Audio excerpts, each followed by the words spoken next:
Welcome to another episode of the Alley Report. Today we are talking with Kurt Phillips, author of The Hand of the Archer and Noise Ordinance. Thanks for being on here. Thank you, Elford. I appreciate it. Yeah. Um, Noise Ordinance it just came out in May, and Mhm. I really liked that one. I liked it. It deals with like there's kind of it starts off with like gunshots get the action going. I don't want to give too much away if I don't want people to read it, but I like introducing some weird technologies and taking it in a direction I didn't expect. Oh, good, good. That one literally was spawned by a neighbor of mine who was as awful as the antagonist is in the book. And I don't think I'm giving too much away.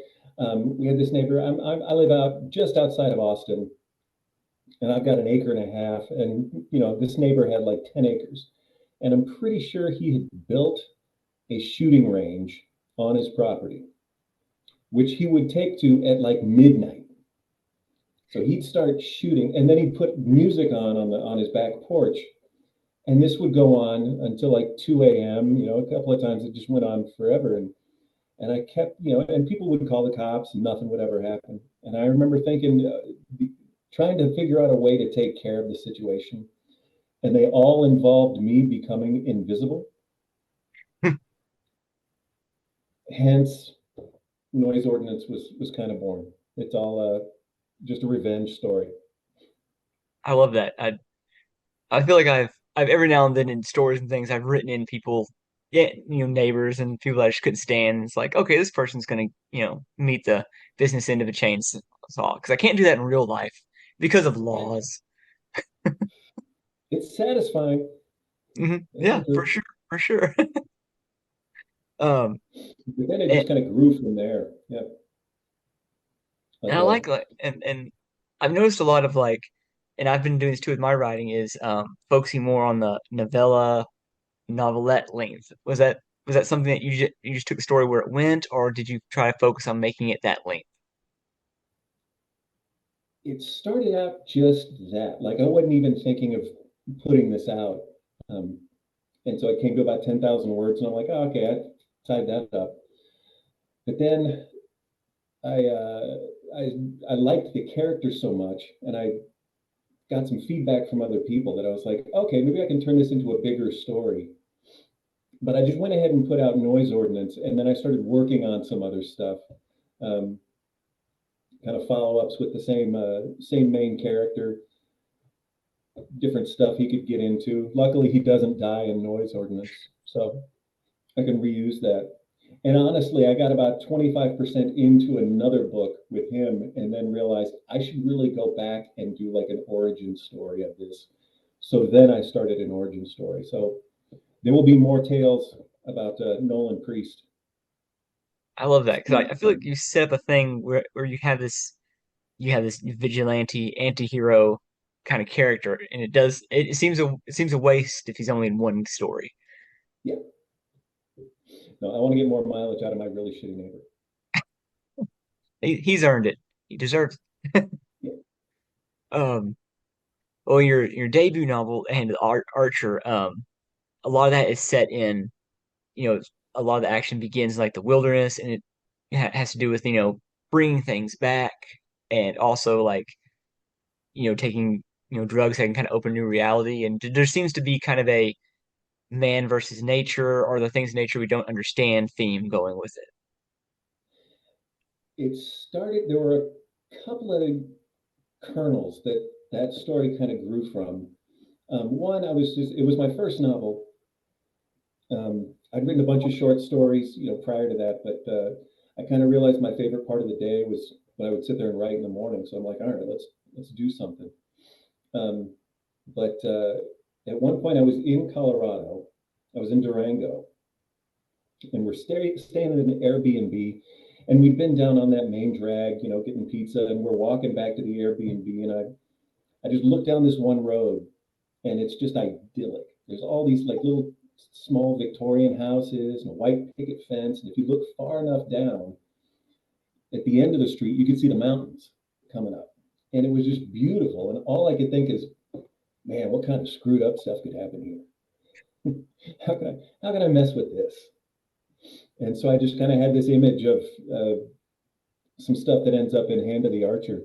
Um, but then the other place that that kind of came about was I was racking my brain trying to think of, okay, how does this,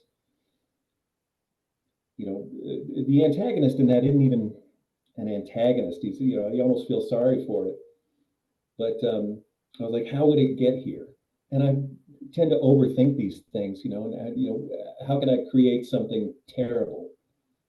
And I've been reading a lot about psychedelics and psychedelic therapy. Um, and it was fascinating to me. And everybody would kind of come up with, have the same story of certain drugs that are like, it was like I lost my ego. I saw the universe. I saw my place in the universe.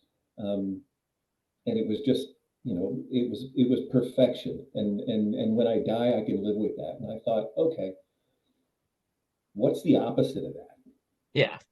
I get a lot of material from that. What's the opposite of that?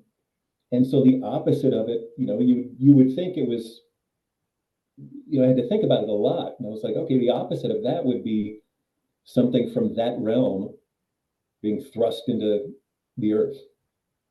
And in this case, into the body of a recently deceased mountain lion. Because I feel like you do read about, the therapeutic benefits of psychedelics, how it can help, people with post-traumatic stress and stuff.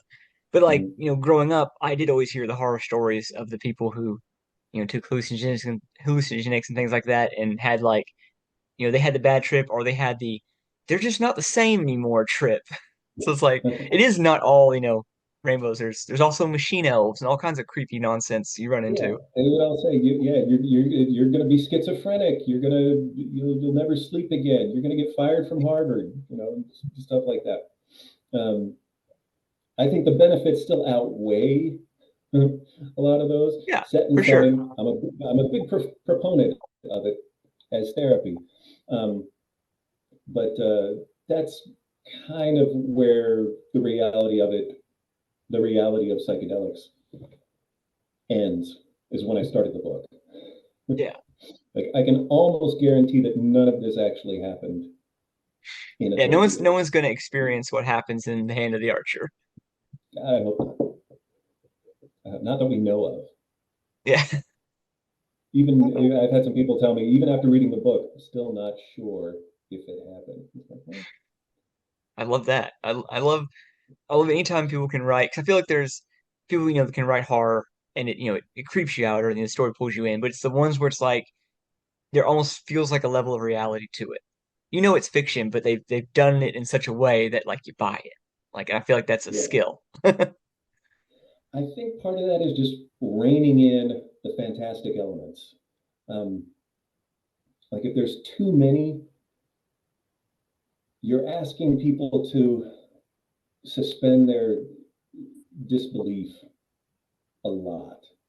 And I feel like you can't ask them too much. One or two, magical or supernatural elements can do it. But if they're just coming at you left and right, Yeah. it kind of loses its charm, at least for me. Yeah, just like it pulls you right out of it. Yeah.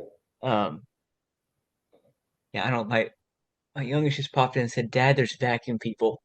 I see this weird truck parked in front of my house. I don't know what's happening. What are vacuum people? That's a different horror story. The vacuum people are coming. Oh, I know. Yeah, I'm Uh, surprised my dogs haven't started barking something. oh yeah. Well, I had one where like I was doing an interview a couple weeks ago, and during the interview, I was out in the kitchen area and I was set up at the table. And then my wife comes through and drops off these cookies a student gave her, and then like our giant dog just leaps on the table and is into frame. Now I'm to fighting him out of the frame. Like that should air pretty soon, so that'll be fun. I'm gonna catch that. It's the Cujo moment. Yep. Um, well, you talked about like, your writing time is like in the morning. Like, so is that like Mhm. that's when you can sit down and knock something out? I feel like that's my most creative time. Um, I can get work done. I can edit probably at night. Um, But yeah, just that time between waking up and before I actually start, the day job Yeah. is that's my best time. That's my most creative time. Yeah, that's But I've been trying to I do the find early morning thing more. Somehow like my kids know I'm awake and they just have to like pop in. It's like I got up at 5. Like you guys, I have to prod you to get you out of bed at like 6:30. What's happening? yeah, Dad's up. Yep, It's early. We got hours until school starts. Are the cartoons on? yep. That's I usually try to do that. I was like, hey, put something on, put something on. Like I'm in the middle of something here. Um, well, in addition, like I see your guitar videos and things on TikTok, so you're a musician too, which it's as you can see, I'm am as well. Yeah, well, and I've read some of your stuff. Are you into like Delta blues and stuff like that? Yeah. Like what all do you listen to? What all do you Um. play? Oh, I kind of try to play a little bit of everything. I've been teaching myself slide. I've been really working on that. Um. Yeah, I listen to a lot of like I've been listening to a lot of uh Mississippi Fred, Book of White, John Lee Hooker. Like lately, that's been kind of where I've been listening to a lot of. Uh, Mm. but I really just kind of any and everything. It's like whatever. Like I have friends that anytime they find something weird, they're like, "Oh, well, I'll send it to Elford. Like he'll like this. Here's this. Here's an obscure Brazilian folk album from the '70s. Enjoy yourself." Nice. Yeah, I'm a guitar nerd. Like that was really what I did. It's all I ever wanted to do when I was a kid was play guitar or well, be a rock star. Yeah. And then I got into jazz, which pretty much negated any rock star dreams I would ever have. I started guitar to pick up girls, and then I took up jazz, and yeah, that went out the window. Girls would date me in spite of that. But then at some point, I picked up a nylon string guitar, kind of fell in love with that, and then I started studying classical, Oh, and that's nice. actually what my degree is in classical guitar performance. So then moved to Austin. I opened up a music school here in town. I Awesome. did that for like 10 years, um, trying desperately not to have that just beat the love of music out of me, owning a music school. And I got to a point where I was like, all right, I can sell this. I'm not selling Microsoft, but I can sell this and kind of get out, and my baby will still be Yeah. operating. So I sold it in like 2015 and started doing other stuff. Um, and then I was still gigging some. I had a Latin jazz trio that I was playing a lot with. Um, but then those gigs kind of started to dwindle, and then COVID hit, and then there were Oh, no gigs. And it was even before COVID hit that I was like, I need another axe. I need an outlet for yeah. doing stuff because music's not, it's great. It's always there, but it's not covering it. I need to stretch out. So that's when I started journaling a lot. And like I said, I kind of realized that was my favorite time of the day. So I just kind of transitioned into writing. So I'm still playing a lot, but not as much as I used to. Yeah. I mean, I can see like the like most creative people I know have like there's like two or three things that they have outlets for, and some Mm. are what they push professionally, and some are like just for them. And um, like yeah, I've been playing since I think I was freshman in high school, but I like because one time when my kids asked me like, what would I rather if I could only write or music and I can only choose one, which one would it be? And I had a hard time because it's like I don't know, this is just my gets me through like my stress relief. Like I don't know, playing is like such a lifesaver for me. And I Yeah, don't do it professionally, and I think I've only played live like once, and that was an accident. it's the greatest feeling though. Yeah. Yeah, Oh no. you remember that forever. Yeah. Yeah. It was I went with I just started college and made like some friends, and they went to like this dive bar, in Sherman, like this rundown bar, and there was like a band playing, and I was just kind of watching them, and I started talking to the guitarist on the break, and he was like, "Oh, you play? Like you can go play something. We're on break." I was like, "Oh, okay." So so I got up and played, and like none of my friends knew I could. They didn't know I play at all, so that was kind of neat to see the reactions to that. I was like, "All right, yeah, yeah, That is advice. Yeah. I tell everyone, learning the guitar is one of the few conscious decisions you can make that will make you cooler. yeah, yeah." And when I was teaching, I would tell kids that, it's like you don't have to do this to try to make a living. You don't have to, practice as much as you can, but I can guarantee you're going to be cooler if you can play. Oh no, yeah, that's. I feel like that's what helped me with because my wife is much when we started dating much cooler person than I am, and like we kind of started hanging out. Went on one date, a couple dates, and like I met her at her duplex, and she had like a guitar in the corner, and I was like, "Oh, like you play?" She goes, "Yeah." "Do you?" And I'm like, "Yeah." She goes, "Oh, okay, we'll play something." And I played Lenny by by Yeah, Stuart Vaughn, you're and I on. think that was it. I think that's what that I think that's the only reason she like agreed to another date with me. When I proposed to my wife, I played her on my classical guitar. With a classical degree, having played jazz for years, what sealed the deal was playing Lukenbach, Texas for her. Yeah, I love that. She's originally from Texas. So I was like, okay, that's what you got to do. Yeah, that's amazing.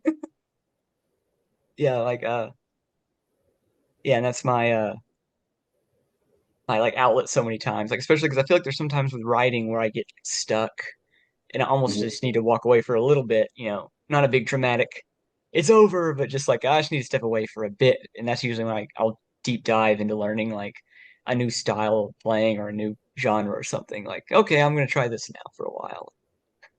How often does that seep into your writing? I know I've read some of your work that's having to do with like Delta blues, but how often Um, does other stuff seep in there? not as much. Every now and then you'll have characters that play and things like that. It is kind of funny that it doesn't appear as much as it does. Like I think one short story I wrote about Blind Willie Johnson was one where it's like Mhm. I'm gonna like use all this that I've learned. Um, and that's in a reference to I had um an uncle who passed away, but before that he was a musician. He lived in Austin. He tried to make it for decades.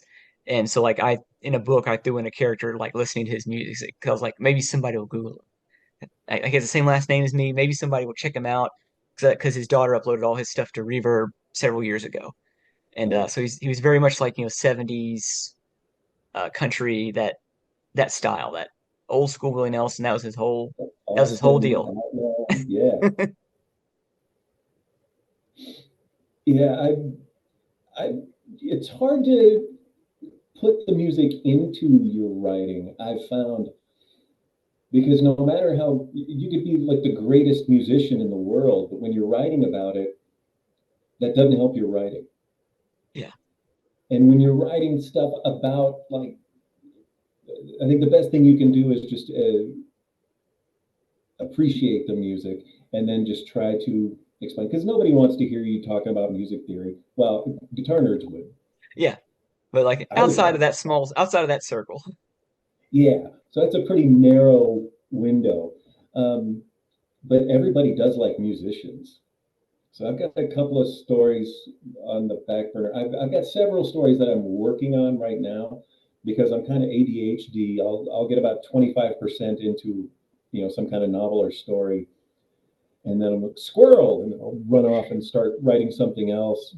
But I do have like one in particular that's kind of based around um, a radio station like from the 30s. So there's like a Oh, lot of musicians coming in and oh, that's going awesome. out. I just need to pick a lane and stay in it and finish that stuff.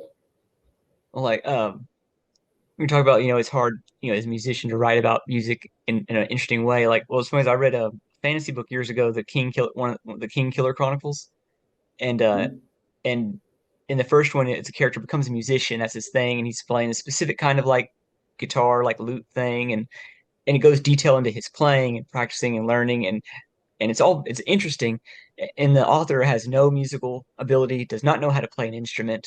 Literally, he said he'd go to guitar forums and read how people were writing about it, and he created this like very dynamic, like interesting way, like how this Mhm. character learned, to play an instrument. And then there's also the collection A Lush and Seething Hell has one of the stories is a cosmic horror story, and the backbone is the search for an origin of a Delta blues song or an old blues song, and Mhm. that's another one that is really good about that. Well, that whole Robert Johnson, Crossroads story, Yeah, that's a trope we haven't really tread enough on. I think there's yeah, a million stories within that, even to the point where I kind of touched on it with one of my characters in that radio station story. and so much of that era is lost because you'll read about people like Skip James and things like that, and they'll talk about their influence, and they'll be like, "Oh, we're all influenced by this one guy," and then you look, and there's no surviving recordings of this person, There's and not. they all will go back to like, "Oh, they were taught by so and so, who also taught so and so and so and so." There are no recordings, and they all talk about Mhm. these unique styles and stuff. All of it lost. It's kind of wild that it was just a handful of people in the '60s that were like, "We need to start getting all this recorded." That's Yeah. the reason that it survives. Uh, yeah, those like Smithsonian Library of Congress uh, Yeah.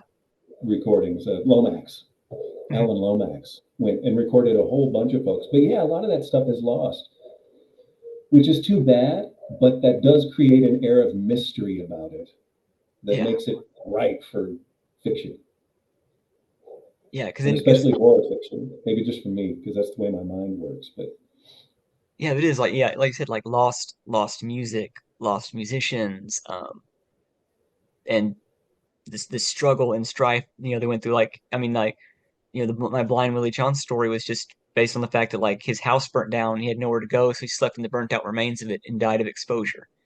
And he's a musician so renowned, his songs are on um what's the satellite that we sent off? It's now left our solar system, oh Voyager, yeah, and his songs are on that. Like they will literally outlast Earth. oh Like, like I think "Cold Was the Night" and "Dark Was the Ground" is on that gold record in that in Voyager. yeah. What all else was on that? I know that like Johnny B. Good Yeah, is on that one. yeah. I feel like Johnny Good. I feel like Robert Johnson's on it. I know they tried to get the Beatles on it, and the record company said no. So the Beatles will not survive the Earth. They're limited. They need to release that gold record that they sent out there just on vinyl or something. Yeah, like just Because I'd be fascinated. This is what's representing us out in space. yeah, and like I feel like there's all kinds of like random sounds and soundscapes and things. Just give aliens a picture of us while we're gone or who they're going to invade. However it all shakes out in the end. We're like, man, they were funky. Yeah, I got no Beatles, so yeah, yeah. They'll never know. They'll never know what they missed. you'll never know this.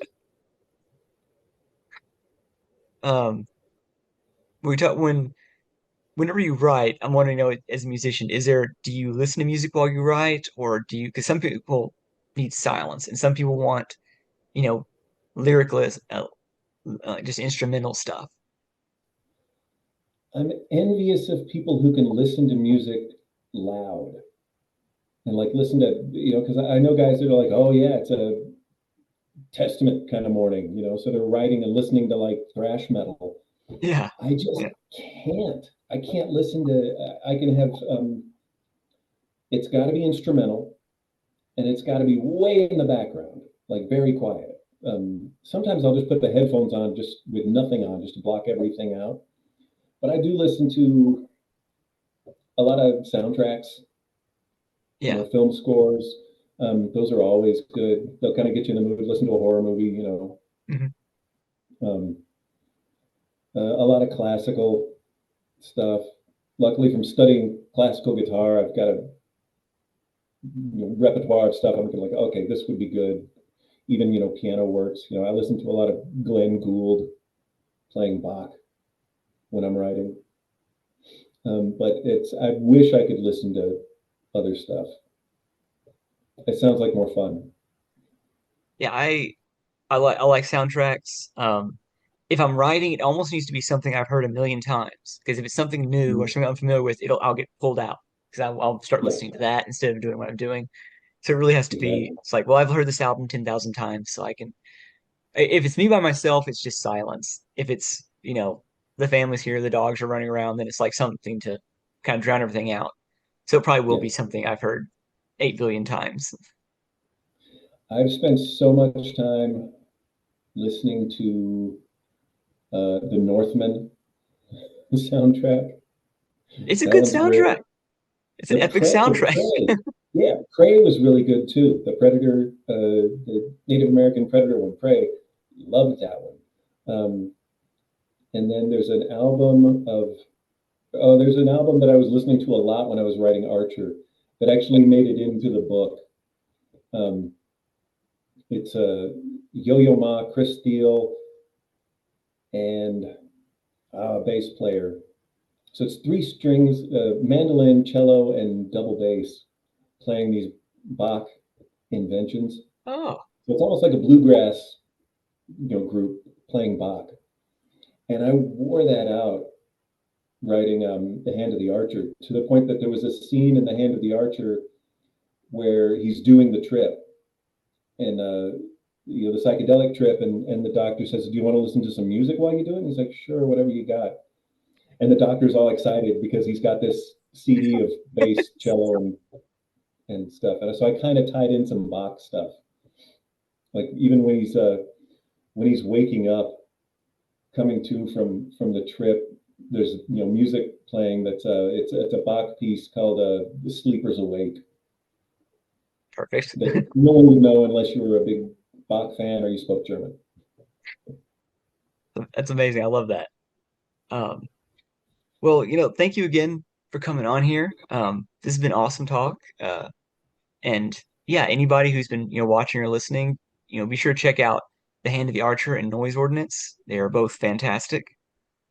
Yeah, and, There you go. Yeah, they're and right. Yeah, that's what the covers look like. Go find them. I've got them available on all the platforms: Amazon, Kindle. If you're ever in Austin, which you should come by Austin, it'd be great to get you into town. We could go listen to some music.